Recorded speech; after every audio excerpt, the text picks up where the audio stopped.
Happy Friday, boys and girls. My name is Jeffrey Scott Mitchell, and I was talking to a coworker yesterday who I hadn't talked to in a while. She had called back into the help desk line to check her phone, and she said that I sounded like me, but I didn't sound like me. So we started, I started being more inquisitive to see what she meant.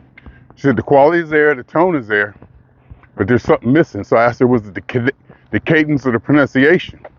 And she said, yeah, something like that. So I went ahead and started to tell her about my, passing out in my accident and my dental injury. And I kind of knew that it definitely affected my speech. It's definitely affected my speech.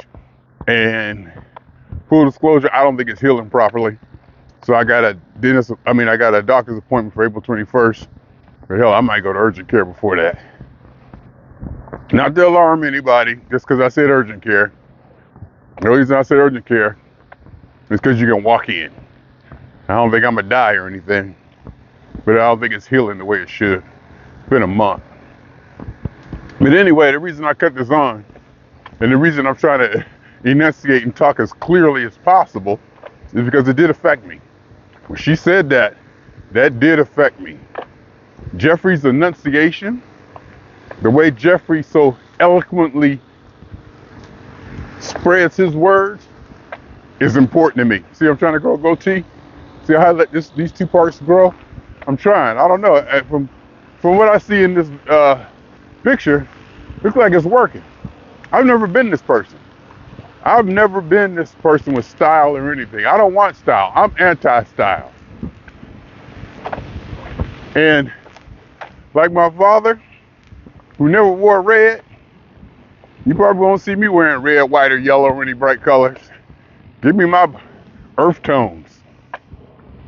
But anyway, the reason I cut this on, I was thinking the primary drive was that I was scrolling through Facebook and I saw a post from a person who I believe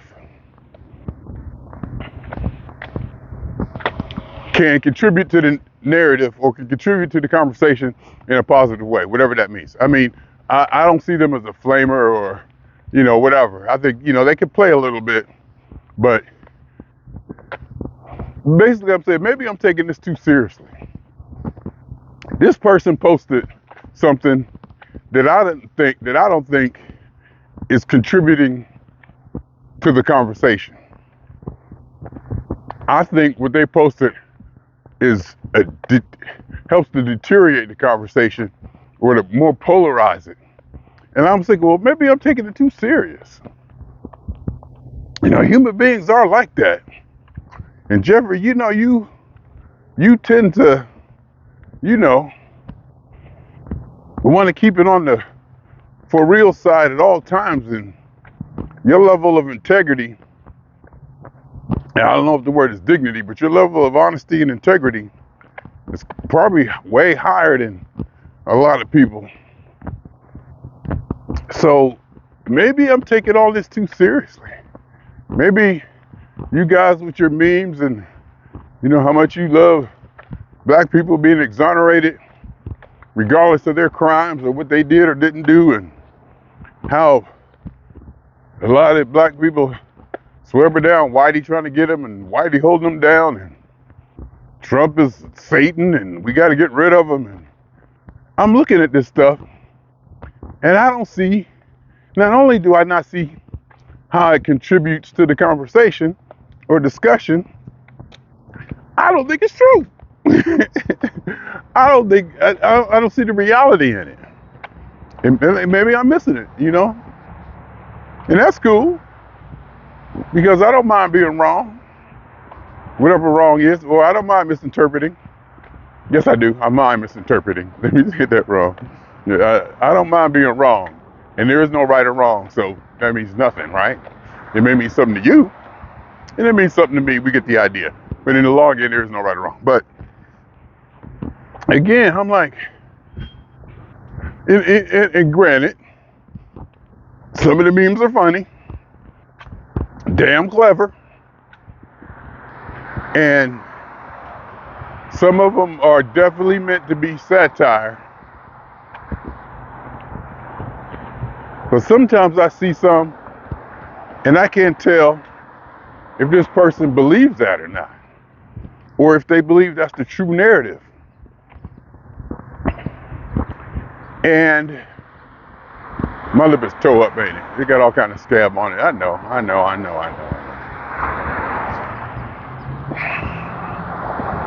So I don't know if that's the true narrative. And so the question should come back, well, why does that bother you, Jeffrey? When you're quote unquote above everything, all you got to do is go to Barcelona. Oh, well, I'm going to Barcelona. Why does that affect me? Why do I, when I see something like that, I want to react?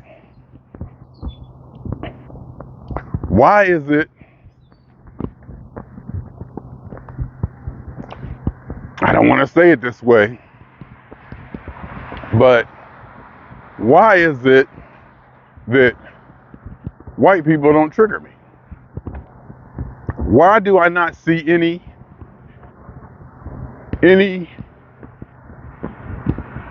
memes or entertainment or propaganda? I take that back, that's not true. Distributed by white people that irritates me. And I just realized something that does. When white people regurgitate the black racist storyline, that the cord was swinging, I tied it down. So if it was making noise up until that point, we know that that USB cable is weird or something. So anyway, that triggers me. When I see white people jump on that, oh, black people this, black people that, we need to help black people, stop racism, oh, white science is about. When I see white people jump on that, that triggers me. So the question is, see, I'll talk about myself. I ain't ashamed about putting myself out there. Why does this kind of quote unquote super woke black activism trigger me? Why do I find myself watching right-wing programming? Why does the MSNBCs and CNNs irritate me so much? Yeah, it's easy to call me Uncle Tom or a sellout, whatever you want to call me. I'm used to it, but I don't think that's the case. I'm probably a conservative capitalist, at least in my mind, or at least the way I perceive those terms to be. But, and all of this, Black Lives Matter, it's not, I don't even think it's black activism. I don't even want to call it black activism. What's going on now is something on a whole different thing. It's a whole different thing now. This woke, anti-racist fervor tsunami swarm. Why is it that I can't watch MSNBC? Am I taking it too seriously? I don't know. But the other night or whatever, and here's something else I tell you I do. If I read something that one of y'all posts that I find illogical, or not even illogical, that triggers me, or I don't believe in, or I just think it's incorrect in the assessment of the event to mean, or would they think that this act meant, say so-and-so happened to somebody, like say 2 House of Representative black people got kicked out, and the one white one didn't, and everybody starts screaming racism, say something like that happens, and it triggers me, I won't reply back to them. I'll go out and make my own. And just take that energy that triggered me, and pour it into that. Had me up at 2 o'clock in the morning just nailing it. Just had me at 2 o'clock in the morning just nailing a post. And I know when I get a good one. I know when I hit the flow I know when I hit the flow, and I don't mean hit the flow like with my mouth and like what happened here, but I know when I get into a flow and the words come out and I hit that zone, I know it's good. So I post it on Facebook. I'll go back and I'll, edit it as I go. And as I see, corrections and changes in wording, then I'll take all that and copy it, put it on my Facebook page.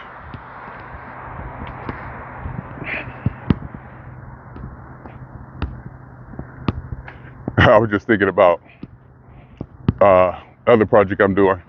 My website was getting shut down because I had an automatic backup set, and that automatic backup generated a 16 gigabyte file, which put me over the limit, which got the site suspended, and I'd have to call and blah blah blah.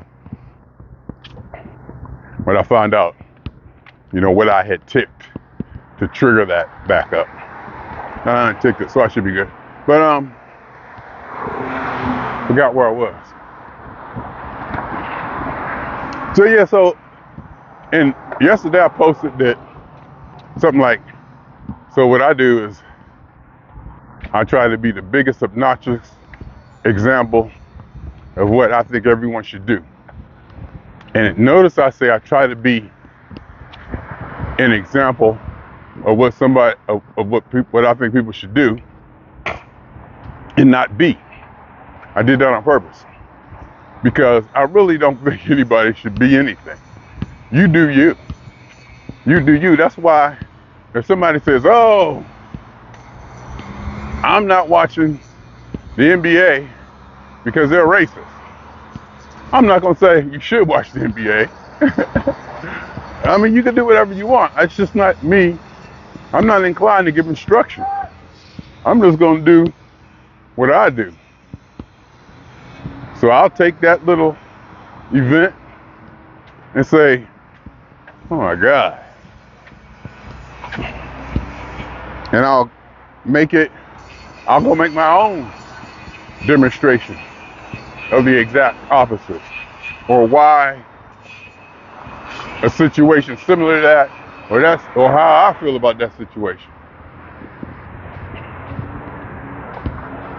That keeps me at a direct conversation with the person, which I quite frankly don't believe they can handle, or have time to handle, or can be handled in a social media medium, like doing a chat or something. You almost need like a long format podcast, like Bill Maher and Joe Rogan do, like 2-3 hours sometimes, or maybe not that long, but you know what I mean. You need a sit down conversation to really hash something like that out. So it's like when people like, "Oh, I don't want to get into it here," and I'm thinking, well, why the fuck did you post it? And why did you start it? And I've learned, human beings, just let it go. Just let it go. Do you. That's why I said, you know what? I'm tired of being triggered like this. I'm using the word triggered because that's the only word I can think of. It's not really angry, because I don't care enough to be angry. It's like I ain't been angry in years. I ain't been angry or mad in years. Things just don't get to that level. I won't allow it. Now I get triggered, and what I also don't do is say, if somebody says something stupid, even though I could probably say that and you understand what I meant, even though I don't believe there's anything stupid, I don't use the word, but it would be easier for me to say. So I just use the word triggered. It's my reaction. What you do, what anybody else does, I could care a lot, almost less, none. I couldn't care less. Well, I could care less, but I ain't gonna say I don't care at all. That's going too far. But I do believe, or I hold myself to be above all that. All that's behind me. I lived all that stuff 20, 30 years ago, 10, 15 years ago. I got over that during the Occupy movement. I figured that out when I went through this. I'm not going back to relive it. Kind of like how black people want to go back and relive the civil rights era. They want to replay the same steps that Malcolm X and MLK already fought and died for and won, because it's easier to figure out what they need to do in the modern times. It's easier to go back and repeat and follow the same template and just to fall in line and go back to your little bougie residence in semi-suburbs or mid-city where all the bougie black people hang out who have never really experienced what real black people are. And when I say real black people, I'm stereotypically talking about them niggers I'd have met down in the hood where I go when I want to have some real fun. Well, back in the day, when I wanted to have some real fun, or to get my weed. Now, I ain't talking about going down there in gang territory or nothing, but there are deeper pockets of ethnicity in the black community that I think a lot of so-called wannabe black activists never really have experienced. I kind of tell my niece that. I say, when you experience black people, when you experience real black people, you might be shocked. You might be shocked to find out what they believe and how they believe. Because a lot of these kids out here fighting for black people, they think black people this, they think black people that, oh, you know, slavery, oh, we need to help them, oh, affirmative action, oh, are you okay? Is there anything I can help you?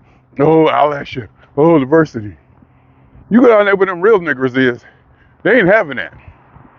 And they don't like you. They don't want to be like you. They don't want to assimilate. They don't want to integrate. They don't want to work in your jobs. They don't want to talk like you. And that's cool. They want to maintain that culture, regardless of how backwards I think it is. And I said that, I overstated that on purpose. Or should I say, no matter how backwards I thought it used to be. Now I have a better understanding of it, and I even understand how precious it is. Because once it goes away, it's probably gone. Back when I go back to Youngstown, it's almost like a closed culture back there. You know, of course, a lot of us came up from it. You know, we done moved off the South Side to a degree. Because let's face it, the place where I grew up, the street I grew up is dead. Half the houses are missing. You see deer running around, possums and groundhogs. We walking around like, what's up, dog? And that's okay.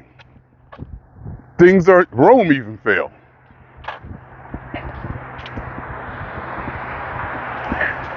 And so my people then got out of that and just moved, you know, away from that, living quote unquote better surroundings, better economic opportunities, even in the area, still in the area. But so, like, if I want real food, not real food, if I want my rib tips or whatever, I gotta go down to Crenshaw. And I'm not saying anything yay or nay about Crenshaw, but to me, that area, Lamert Park and such, is maintaining maybe even a stereotypical ethnicity, what I believe to be a stereotypical ethnicity of my idea of what quote unquote real black people are. And I'm not talking about African Americans. I'm not talking about niggers. I'm not talking about niggas. I'm talking about black people. Negroes is another one. There are different levels of being black. And some of us done moved out and moved away and been away from it so far, I think some of y'all forgot. In fact, I know a couple of people I talked to, it's like they forgot what it's like to be down there. I was like, wait. You forget you used to live where I used to live, where we came from? You forgot how it was? It ain't like how you saying. They be like, I wonder how come this, I wonder how come that. I want to go, nigga. But see, I can't even call them a nigga no more. Because they ain't. And I'll say nigger, not nigger. Nigga, like nigga, like, hey, nigga what? I can't even call them that no more. Because they done moved out of that. Maybe not physically, but they've gone past that. And I think a lot of them feel not guilty, but they feel some kind of way that they maybe aren't connected to that they may or may not understand what being black means. I said that incorrectly. You can tear it apart, but I just wanted to get the plot out. When they watch TV, or they see black people on TV, and they look around at their life, and their patio, and their nice little living room set, and their canopy beds, and they say, is this how they live on Crenshaw? I mean, we're the Jeffersons. A lot of my people are the Jeffersons. We moved up. Remember how George, back then I kind of didn't get it. I mean, I got it. Back then I got it. The hood, the quote unquote hood ghetto, moved up. That was the whole premise of the show. Even at that early young age, I got it. And how George was trying to keep it real, whatever real meant. And how Florence was the same way. And then you had the couple upstairs, the mixed couple upstairs. I mean, oh my God. The scenarios that we were placed with and the stuff we grew up on, Good Times. You watch Good Times, a lot of us grew away from that. Not that I was ever in it. I was probably always upper middle class. Mr. Clarence Mitchell wasn't going to have us doing too much stuff. In fact, Mr. Clarence Mitchell and my mother too. I say more my father because they were really conservative and staunch. The story I like to tell about my father's house is that, a bunch of us cousins, probably 8, 9 of us cousins grew up, going over there playing, Number one, there wasn't no running and yelling in that damn house, in Nana's house. Number two, the thing I like to say is she had a candy dish right there on the coffee table in the living room. And with all the kids and activity going on out there, that thing never got broke. That thing never got touched or broken. We weren't allowed to go in it. Papa had his chair. I don't think I ever sat in that chair. I think I might have once. It was protocol. That was my father's side of the family. My grandmother's side of the family, my mother's side of the family, we tore up everything in her house. Except for her china closet, where she had her figurines. She had a clock on the TV, and we wasn't allowed to turn her fire on. It was like a thing you could turn on to make it do fire. And there was a couple things we just knew not. But everything else, here we come. Doors slamming, screen doors breaking. That's where we wanted to be. And my ex-wife was like, she was like, I wonder if granddaddy gonna grow up and say, ooh, do I want to go over here? Or do I want to go to grandma's house and read? I was like, and I told her, I was like, Terry, we know how you is. You ain't gonna change. You just been all like all your life. We need you to keep being that. We're gonna clown the hell out of you. We're gonna do this. We're gonna poke stuff at you, but you cannot stop doing what you're doing. Granddaughter needs that what you're bringing her. The feet go on the ground, and we don't do that. And now I ain't saying now. Don't get me wrong. My ex-wife ain't all super bougie. I don't know where. In fact, I don't know where she tried to get this hood ratchetness from. I think she's trying to pull it from someplace. But I don't remember her ever being like that. But she ain't nobody around in my family soft. The women, ain't nobody in my family soft. They were some hard women. Not hard, maybe the word, but tough. But anyway, so I was like, yeah, there, you got to keep on it, yeah. How to read, how to do books, and I'll see granddaughter, and she'll pick up a book, and it's not like grab it, She'll take it, she'll open. I can tell she opened it slow, and she'll be doing the pages. Somebody taught her that. I was like, good job, Terry. I was like, good job. Somebody taught her that.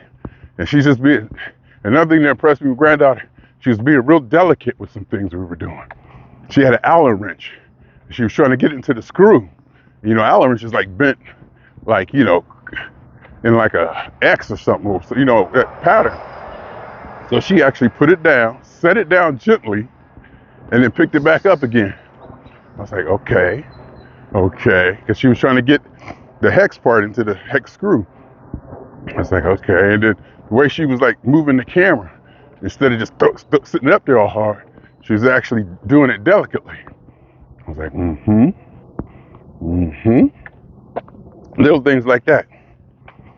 So we need all kinds. And a lot of people say, white people this, white people that. And I asked them, I said, well, when was the last time a white person did that to you? When was the last time you experienced racism? They can't tell me. That don't mean it don't exist. I didn't say it didn't exist. I asked you, when was the last time you had a personal encounter with racism? Yeah. Well, one time I went to the store and the white lady looked at me funny. I said, okay. Now my buddy who worked at Walmart tell me, folks be just flat out calling him a nigga. Now that is what I'm talking about. He said folks be flat out calling him. Some of them white folks come in there and they call him a nigga. And you know what's funny? I feel for those folks.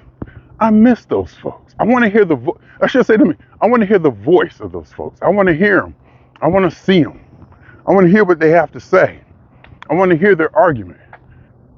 I want to see their hatred. I want to see why they hate. They've been almost, I ain't gonna say extinguished, they've just been wiped off the face of media. We don't see them. We don't see anything about poor white folks. White people going through the same thing black people going through. But you ain't gonna see none of it on the news unless a black person was involved.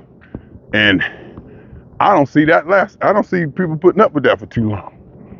And one way they're gonna do it is Trump. Even if he made false promises to them. Just like Obama made false promises.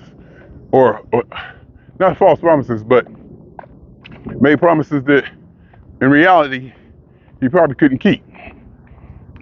Probably sincerely wanted to go do this, but got to the point like, whoa, this is, campaign promises. This is a little bit more heavier than I thought. Or the opposition pivots to counteract these moves, and so it's a whole different game now. And what he thought he was able to accomplish, he wasn't going to be able to accomplish. Maybe same thing with Trump. Like with Trump did some good things. There's no denying that. But people hate him like he was Satan. People hate that man like he was Satan. Can't stop talking about him. Talk about Trump more than talk about Jesus. And speaking of which, the Jesus talk is on the upswing. But I ain't worried about it. That ain't gonna last. People talk about Jesus, feeling comfortable displaying their, love for Jesus or their belief in Christianity and Jesus Savior. Talking about prayers and prayer this.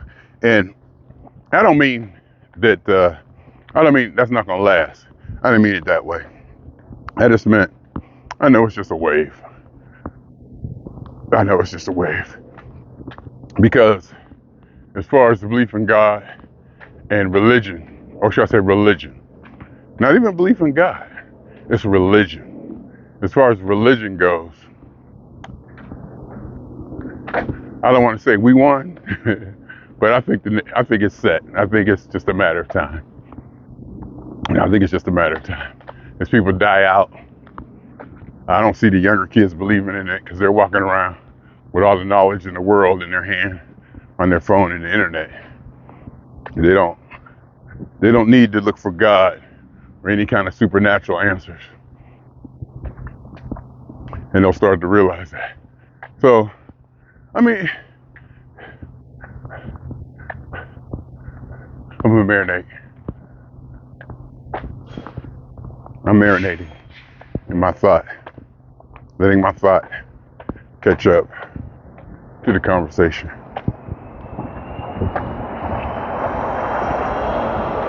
I probably could pause it, but that ain't no fun. So I think that's all I got to say. I mean, that's not all I got to say, but that's all I got to say for now. I think I got it out pretty good. I think we did all right.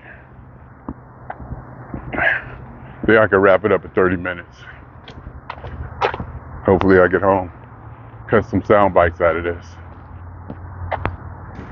Make it, shorter.